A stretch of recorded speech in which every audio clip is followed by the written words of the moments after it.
It was during May 2009 at a lake where people called it the Lost Lake. I decided to go do some salmon fishing, and I always get the chills of going there because I read a lot of Hmong ghost stories about this exact same location. During that time, I wanted to go first and catch whatever was biting out there, but it wasn't time for the salmon to run in yet. We left at 3 p.m. and stayed until 6 p.m. I had a bite and caught nothing, but my bait kept on going away but managed to keep a few breams. All of a sudden, I felt sick and felt like somebody was right behind me. As I turned around, an old Hmong man in his late 70s looked directly at me and said, "Did you catch any fish?" I shook my head no, and then he just turned around and left. I figured that it was weird because I didn't hear a car coming and he looked like he was too old to hike to the spot. As I thought about it, why out of all odds the person that I saw was Hmong? Anyways, it was around 8 p.m. and getting really dark.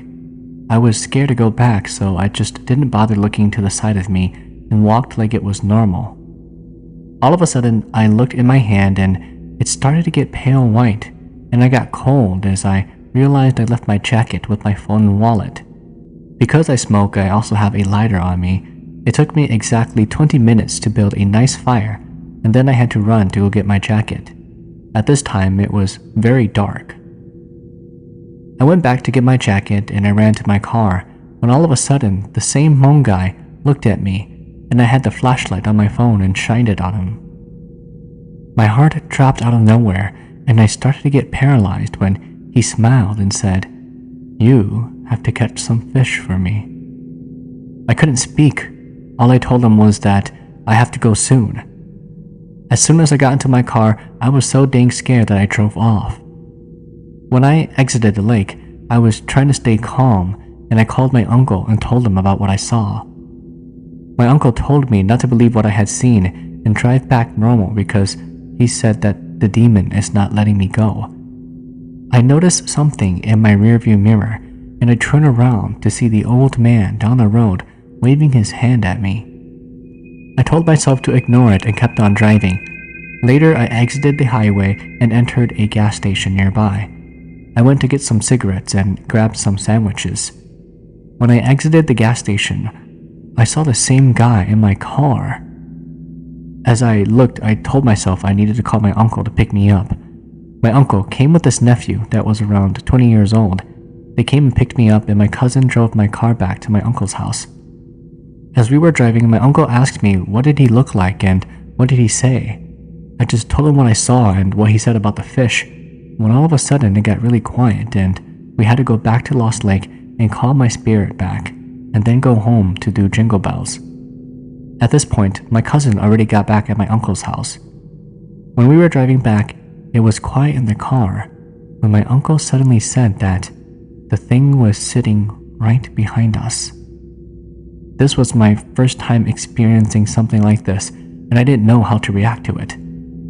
When we got back to his place, he called my dad, my mom, and my whole family to come over. It was around 10 p.m. at night. My grandma asked me why would I go and fish by myself at that spot at night. I told her about everything that happened to me, and she held on to my hand. Unfortunately, we couldn't do Jingle Bell there and then that night, and we had to do it the next morning. The next morning, I had a little nephew who was around 6 years old at the time. He looked at me and kept on staring. I asked him what was wrong, and he said that somebody is standing on your shoulder with long hair around your neck. This put me into a state of panic. As soon as I heard that, I thought that the demon was ready to get me. I begged my uncle to be faster and told him to let's start the Jingle Bell now. After the ritual, everything felt like a haze. My uncle then told me that I was trying to cut myself in the neck, and I was absolutely confused. I didn't know what was happening. I told him that I wanted to be the one to start the Jingle Bell right there and then. He shook his head and said that the demon took over my body and was ready to take over my spirit, but my grandma was there and she yelled at us to get started on the Jingle Bell as soon as possible. Back in 1995, I went back to Lost Lake. I traveled to the exact spot where I saw a dragon. The water had risen up so much and it was so deep that the mountain and Halo volcano was almost gone. 20 years later, I have been married for a couple of years. I always got sick, so my husband took me to go see this lady that could read into your health and tell you why you're sick. She gave me some candles and told me to blow air into it. Then she said, "When you were little, you went to a lake. Your brother and you saw something there, right?" I said, "Yes, I think so. Why?" She then replied, "That was a dragon." She then told my husband and I that the reason that I was always sick was the dragon wanted me to be his wife. He will never let me go. We could always try to block the dragon, but he would always find a way to get to me.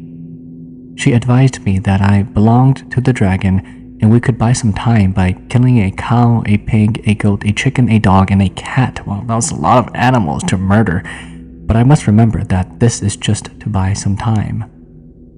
We did what she told us. Oh my god, I can't believe you actually did that. Anyways, we did what she told us, and I stopped being sick for 2 years. One night, I was laying in my husband's arms, getting ready for bed. I remembered I just closed my eyes when, bam, I saw the dragon smiling at me.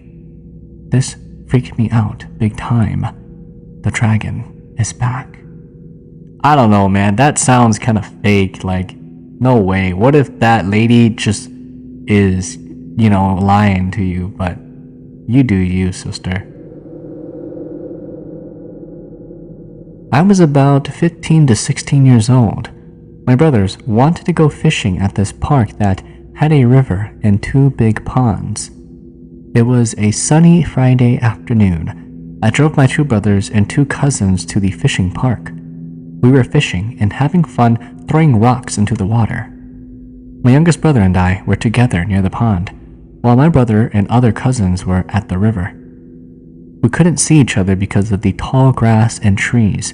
They were about 150 feet away. It was getting late at this point, so I told my younger brother to go get the others. He didn't go because it was too far. Instead, I called out their names. I called out 2 times, but they did not hear me for some reason. We decided to stay for another 2 minutes and waited. Since we didn't hear them or see them coming, my brother and I decided to go to the car first. Just when we walked past the little bush on the right side, we both heard 2 little boys say, "I'm here, I'm here." We heard them speaking in Hmong. The bush was small and you could see through it. I looked at it from 10 feet away and there was nobody there. My brother and I ran as fast as we could to the car and waited for the others to arrive. One time someone was calling my name telling me that they have Robux in their van, but I don't play that game, so I didn't go. Interested in sharing your stories? Submit them to HmongChronicles@gmail.com or in the description below. Here is the next story. Thank you. I'm more of a scientific person than a superstitious one. I don't really like to believe in ghosts and spirits at all, but I'll always think back to the time when both my cousin and I saw this ghost together at night when we were little. Ever since then, I'll always be a believer. Here's a true story. My family lived in a house that was built over this unholy ground back in Laos. The evil spirits there took one of my brother's life before my dad was finally convinced by the incident, and the shaman that we consulted told us that we were living among demonic and evil spirits in that house. We were lured into that house by one of my dad's friends. We were new to the village, so he offered my dad and us to stay with him and his family until we got a place of our own. Then he eventually offered the house for free to my dad and said that he's relocating and living somewhere else. Of course, my dad was overwhelmed with delight and thought of how good of a friend he was. Until things started to happen to my older brothers who were still very little at the time. They'd have nightmares and see creepy things and creepy people around the house, both at night and during the daytime. I don't want to get too much into the details, but when one of my older brothers was on his deathbed due to all of these strange occurrences, he spoke to my mom while being terribly sick in his bed and his eyes were closed. He said something like he doesn't want to go with the people. After a little while, he passed away.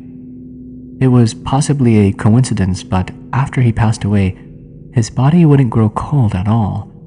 It was only until my mom told him that he had to go and reincarnate into his next life that his body went from warm to cold. Some people didn't believe what happened to us, and they came and built their new house partially on that piece of ground. They ended up losing about 2 or 3 of their family members. All of them died from the same cause of sudden illness attack. It was either that or they had a horrible stomachache and passed away after 2 days.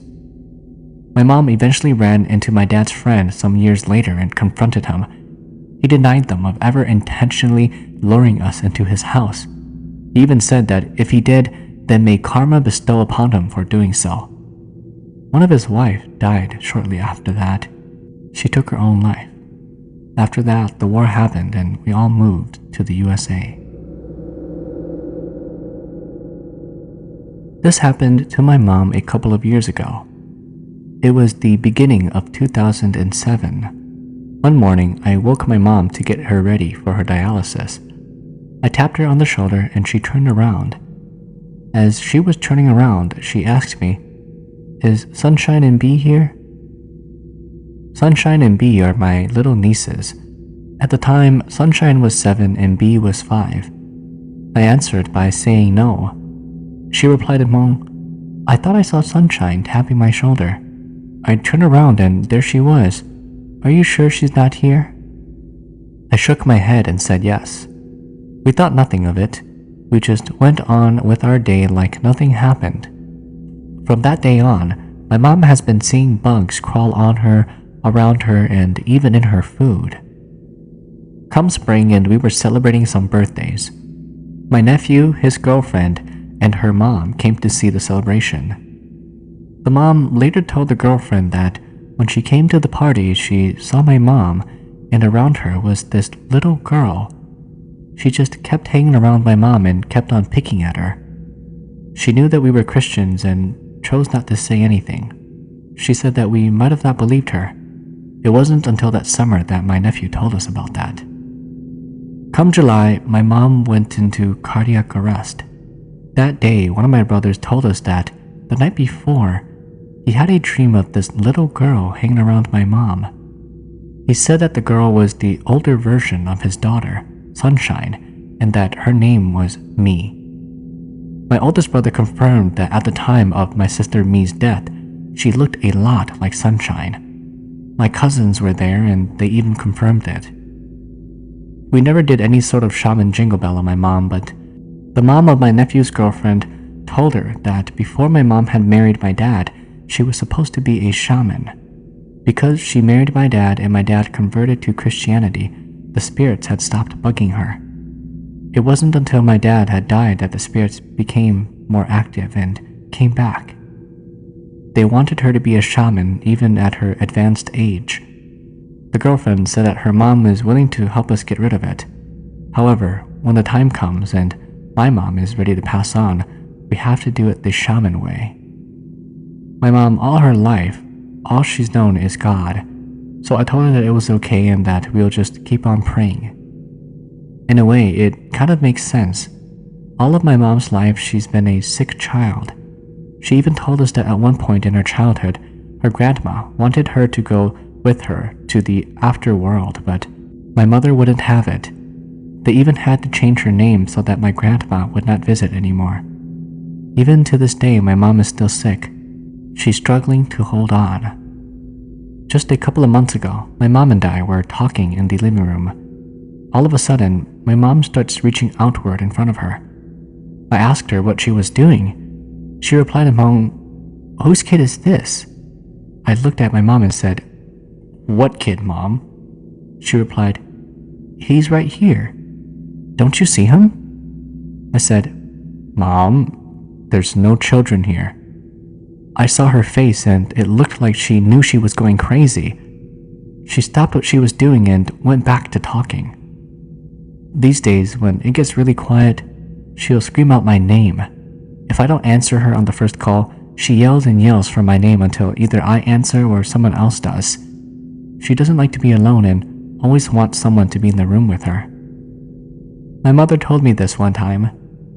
She says that whenever she misses my dad, she'll see his face appear, kind of like a cloud floating near her. When she's had enough of it, it would then disappear. Sometimes she would even feel him sleep right next to her. She would feel the bed sink and she'll turn around to see him next to her. Because of this, a few members of my family have started to experience a lot of paranormal activities.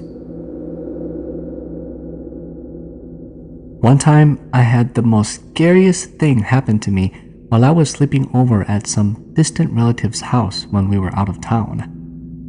When we first got to their house, I started to get an eerie feeling because of the way they decorated their house. They like to hang these long strands of plastic flower in about every single corner of their house, especially in the living room. It just kept on reminding me of the funeral home atmosphere. They literally hanged all these plastic flowers all over the place. It was maybe a multi-day kind of thing. Anyways, as soon as nighttime hit, they started talking about spooky real-life incidents and ghost stories. They told us about this one recent incident that happened in the house to the mother and their 5-year-old daughter who was already pretty mature for her age. They said that one day, while the daughter was at work, the mother and the daughter were at home during the day. Strangely, the daughter saw something or somebody walk in the house around and through the door and made their way into another room. The daughter went and told the mother. They checked and looked around but didn't discover anybody. I can't quite recall the story, but they thought that it could have been the grandpa who came into the house that they saw that afternoon. Anyways, they were very frightened and so they decided to leave the house and waited somewhere else until the father got off of work. The real reason why the mother was so frightened by the incident is because her husband's father, the grandpa, had just recently took his own life in Thailand. According to their knowledge, his spirit had been visiting them lately, particularly in her husband's dreams. They said that the grandfather died a very unhappy death. Because of this, he had a very restless spirit, and that was why his ghost and presence has been haunting them lately. After hearing this story, I did not want to hear anything else like this. The house was already giving me the creeps. As if that wasn't scary enough, they decided to take out this videotape somebody had filmed in Thailand of the husband's father's funeral for everyone to watch. That did it for me. I walked away into this bedroom where we were supposed to sleep in for the night and did not make any attempts to watch this video because I did not want to feel any more creeped out than I already was. Strangely, I felt like something was building up within me or inside of me, just waiting at the right moment to finally happen in that house during the night. It didn't feel right. I felt this very uneasy feeling having to spend the night there, and these feelings would just not go away. After my family watched the video, my mom and my older brother finally stepped into the room where we all fell asleep. As we were sleeping, I suddenly woke up to this dark, shadowy figure putting his arm around me. At first, I thought it was my brother because he was sharing a bed with me, but then something made me change my mind that it wasn't him and that it was the ghost that they were talking about. By this time, my mind had made up all these creepy feelings that I had gathered earlier. I was screaming so loud, something that you would hear in a horror movie. My brother and my mom were shaken up and woke up. My brother tried to calm me down. It was really weird because that night I have never been so scared in my life. It must have been 2 or 3 in the morning, and I was just so scared I couldn't go back to sleep. As I laid awake in bed, I was shaking throughout the rest of the night. The next morning, the family and the other visitors asked who was screaming so loud at night. I eventually coughed up and told them about my story, and after that, everything was just fine. Man, I hate it when I go over to like someone's house and they say that their house is haunted. Like, that's the last thing I want to hear, man. Like, I can't go to the bathroom, I can't go anywhere without having these paranoid thoughts, so I feel this person. It's like you go to their house and they're like, oh yeah, my house is haunted. I saw something in the bathroom the other day. I'm like, dude, literally, I was just using the bathroom trying to take a leak and you tell me that? And I'm just picturing like this creepy woman peeking behind the shower curtain looking at me.